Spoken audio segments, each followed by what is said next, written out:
Usa sa mga hot topic ka mga isyu mga bay kining bahin sa Santissima Trinidad. Daghan gayo ang magdebate niini. Pero karon nag-abot man ning tulo ka mga Ginoo mga bay. Atong paminawon kining ilang mga isyu nga gidebatihan. Uy, mga girls, kumusta? Ikaw, Diyos, ano, okay na ka? Ikaw, Diyos, Espiritu Santo, okay lang ka? Okay na po, Diyos Amahan. Ikaw, Diyos, Espiritu Santo. Saan? Okay na ka? Okay na po. Kaya po yan, dandang ginagigog na po. Ayun po, mga girls. May kay, nag-isgot ka na godly faith. Ibaw ka nga nung daghan na naglibong na ito isip Santissima Trinidad. Ako, nakasabot ko anang ilang naligga na gadamahong. Ang tuo mo na sila nga daghan ng mga Ginoo. Ito ang explanation ng nato nga pagka tuan kang Ginoo nga kanang Dios dili na siya kanang persona kun dili kanang usa ka kinaiya nga mauang kanang bitaw ang tunganay nga kanang hinas nga nakapamako sa kanang ginganlan wala siya kanang nature pero dili kanang tulo ka persona. Isakto ka godly faith. Parihar gunaw ng tubig nga sud sa tulo ka baso niya ang nausa mao ang usa ka nature na tubig. Pero kanang na tulo ka baso buti pasabot buti pasabot sa tulo ka persona. Kaya pag gadamahong, kung sa'y punto ni mo ani, usa ra ta ka divine nature, pero lalain taga political will, ay still, will. Yes, gadi siya kay kanang sa unang huwa na kapitulo 5 bersikulo 8 ang espiritu ang tubig ug ang dugo nag-unyong ng dugo. Ganito yun, kita di gipasabutan ng buwan ka ng bersikulo ha. Yes, God, amahong.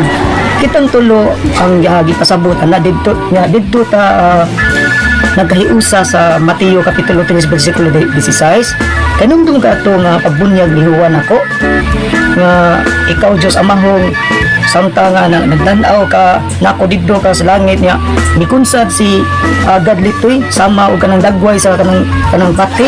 Di ako isa di ko makalimot anay. Omisin daya ta. Ayaw ba Sure, ya godly ko yun. Pariha dita. Ha? Una ako yung makalibahan nga nalain taga kinaiya sa kuwan. Nalain taga kinaiya inyong ang kunong nga sayot ng bersikulo ha. Kinanga di ay. sige daw gadamahon. Libaha daw. Kana din sa Mateo Kapitulo 12 versikulo 22 nga ang magsulti o dautan bato misoy mapasaylo. Apa na magsulti o dautan bato sa Espiritu Santo di gyud mapasaylo. Dok yata. Wala ka din eh. Ano biya ko nabasahon ni? Hindi Biblia ka ni? Mateo Kapitulo 12 versikulo 22 ang magsultig dautan batok sa anak kung di pasaylo apan ang magsultig dautan batok sa milite ilikoy Espiritu Santo dili gid mapasaylo karon ug bisan kanusta Isu sa kusiko si nagsagit siya na mga Awa di ba sakto ko? Taon sa taon nga kanang pagkaginoon yung mura maninoon mo dili omnipotent mura manoon mo mga inutil. Ayaw sa pag-ingunan na diya oy gadamahong mura sa dagskin sada napildi manggay ka sa kanang binugnoay ninyo ni Jacob sa Genesis Kapitulo 32 versikulo 25. Di na lang ka kanang maglalis anak makong ka nag-iingon sa kuan kini sa Mateo Kapitulo 12 versikulo 22 nga ang makasala ni Isoy mapasaylo niya ang makasala nako di gyud na mapasaylo bisan kanus ikaw ganaho sumay ka lang kung sumay hukum ala Work secret. Sinabutan natin abstain ko anak. Kami lang nagawa kung buta na ng bersikulo hagod. O pasabot, neutral lang po kay lisod tayo magdagbawas sa Biblia na kauman niya nasa kuhan sa pinadayang Kapitulo 22, versikulo 18 nga to sa 19. Kalakiha mga gods. samot kalibog ang mga believers na to aning yung kalaki kikita di gayagaw man di taan di ay. Sos naman nga, libag-libog ko naman tayo na ito, ano ba isi? Nga, kanang bunga naman tayo, tas kanang kuwan sa bilan mo. So, buot ni mo ipasabot na huwag kang mag-exist. Kung saan kasabot mo gadliton nga kita tumutulo lang tas mga kuwan sa mga tinaphaw. Yes, sa di, kanang pagtuko ninyo, nag-exist sa kuwan sa realidad. Ilingon sa ninyo, ois. Masakit sa matuuron. Ya magunsa naman ang taan di. Wa man dito yung mga klaro ani. Bunga man ang dito sa mga tinaphaw ani mga sugilan nun. Ato katanggan sa parko. Usay papila to ani sa kuwi sa nagkatawag nila ganun ang kasulatan. Buenos dias mga bani. Welcome sa ato YouTube channel. Tuloy sa mga isyong saksak sila. Welcome ang kanan ng mga kabintay. This is a reason of our own.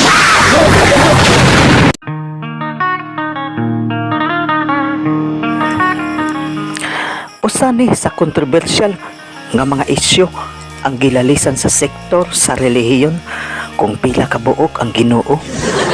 Na ay miingon nga usa, na ay duha, na ay tulo, na ay uban miabot na jud og libo. Not one, not two, not three, not even hundreds, but thousands of multiple gods. Naasay laing pinalahi nga explanation nga usara jud daw ang Dios pero dunay tulo ka persona suma sa akong gidimo diha sa intro. Apan atong sawaan ni sa pag-utingkay bay, di ba ka nang mahigugma ka? Makaila jud ka sa imong gihigugma, di ba? Imong mahikap, makita o maistorya. Ang gugma di ilang kutob sa tao kung dili hasta sa imong trabaho or sa imong mga pet, sama sa lovebirds, rabbit, iguana o uban pang kahayupan nga imong gimahal. In short, ang gugma mo work out kay ma-demonstrate, mo response ug ma-communicate base sa atong experience ug obserbasyon. But how about God? Unsaon man nimo pag-demonstrate sa imong gugma? Nakasabot ka sa word nga God? Atong tikiun ang terms and definitions aning God. Matud pa sa dictionary, ang God dunay daghang virtue sa iyang terms and definitions ug mauning musunod. Una, kanang gitawag og omnipotent. Buot pasabot, all powerful.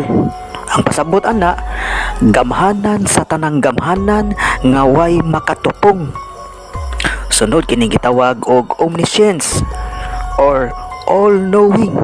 But pasabot ana, nasayod sa tanan gikan sa kagahapon karon ug sa umaabot walay dili niya masayran. Sunod kining omnipresent or all presence in time and space. Buot pasabot, naa sa tanang dapit bisag asa gikan sa hawanan sa universe hangtod sa pinaka-smallest tiny particles o dili lang sa tanang dapit kundi hasta sa tanang panahon gikan sa kagahapon karon ug umaabot nanuhot-suhot sa bisag asang hutong sa time and space ang iyang pagka-eksistido. Sunod kaning gitawag og infinite.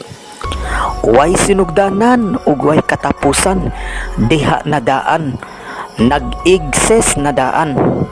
Take note, dili ka pwede mahimong Ginoo kung naay isa ani nga makuwang nganuman, cause God is perfect.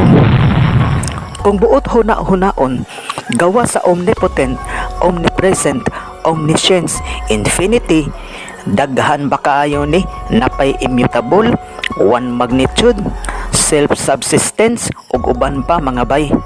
Pero kini lang sang pinaka-basic sa terms and definition about sa attributes of gods ang atong saw-an aning tapika.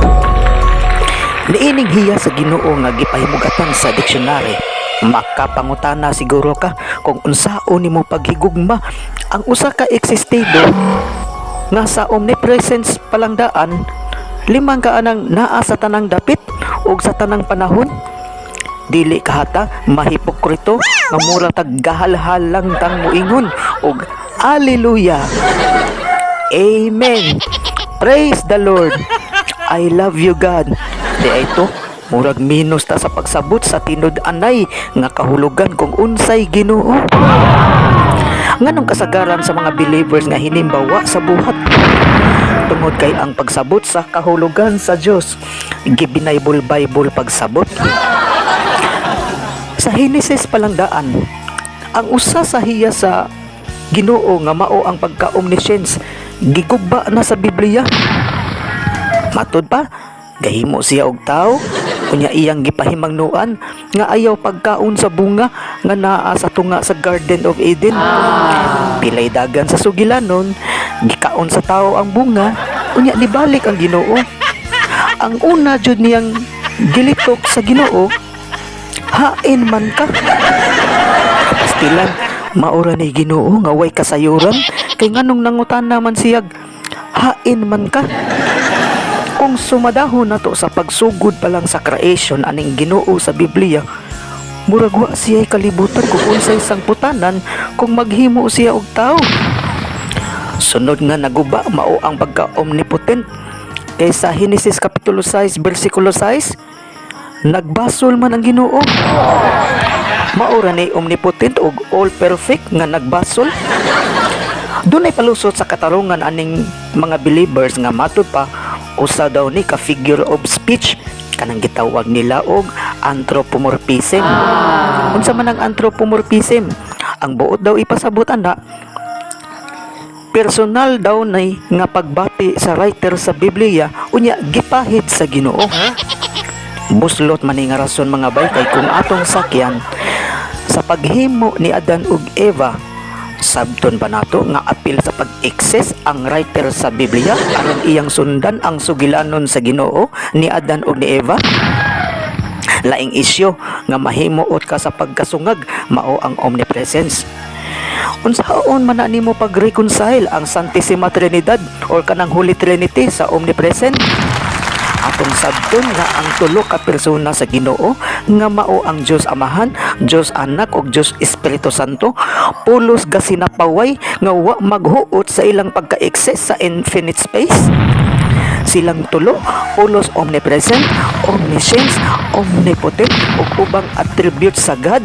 Patas silang tulo nga naa tanan anang hiyas suma sa dictionary. Kung mauning kalakiha, lubog paslapok ang paghulagway ani. Nganong naa may ihap nga tulo, no? Nganong naa may ihap nga tulo sila nga pulos man sila infinite. Ang punto nako, gipariha ang Ginoo sa tao nga may sinugdanan og katapusan. Og natigayon jud sa writer ang sugilanon kay gikan ni Adan ug Eva kay ang Ginoo nagpakatao jud. Wa mo agi og tinurjakay kay aron barugan jud nga limpyo ug virgin si Mary. Pinaagi sa law of nature kay 9 months man nga ang Ginoo gihimong fetus. Dayon na himong baby, pagkadako nagmilagro. Unya gilansang sa krus kay ang iyang dugo or kanang precious blood of Jesus Christ mao kunoy mo limpyo sa original sin. Kanang ginganlan nila og sala nga panulundon nga sila ra say gatermino ana. Human namatay si Kristo sud sa tulo ka adlaw, nabanhaw unya misaad nga mobalik for final judgment. Unya misaka sa langit, unya galingkod-lingkod sa tuo sa iyang amahan.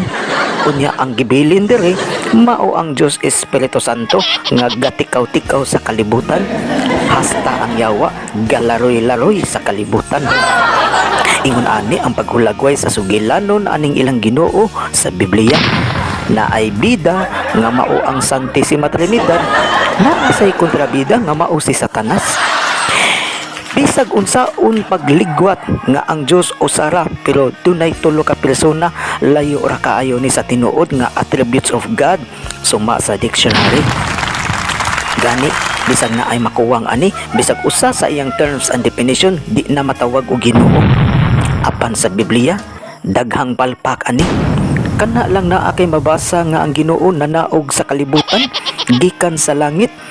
Guba na ang hiya sa iyang pagka-omnipresent. Kaya akong usbon, ang omnipresent naa sa tanang dapit. Unya ka nang giingon nga nanaog. Sa ato pa, ani anhi sa kalibutan. So, wa siya dito sa langit. Maura na'y Ginoo nga nawala sa dapit. Maubitaw nga makapahimuot paminaw ng ilang pasiatam nga second coming of Christ. Kay nganong mo aray pa man siya nga ang Ginoo naaman kaha sa tanang dapit. Dili ko tuyo nga makapasakit sa mga believers kay diha biya sa dagikan, no?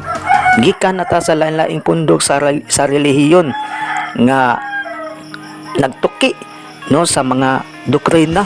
Galing lang kay sakit lang jud ang kamatuoran kung masayod ta nga nasayop di ay ta sa atong namatan. Mausanay akong gibati kaniadto mga bay, no, nga nagbalhin-balhin ko sa lain-laing pundok sa relihiyon aron magtuon. Ining ako personal lang yun nga pag-estudyo. Nasayop ta sa pagsabot kung unsay Dios. Moingon ra baning uban nga di matugkad ang Ginoo. Kung di pa matugkad gawa sa isyu anang Holy Trinity. Nganong moingon manggag I love you Lord, wa man di kakatugkad. Ining atong gisgutan mga bay. Sinugdanan pa lang ni sa kinoy-kuyay sa mga kontrobersyal nga isyu sa religious sectors. Atong paabuton kung unsay ilang konkreto nga tubag sa habig sa mga believers. Sa pagkakaron, di lang sa nato ni lisod-lisoron, ato lang sa ni kalingawan nga literalon pagsabot ang God. Nahibaw ba mo mga bay? Sa pinubre nga pagpahayag, ang God di mismo sa Pilipinas.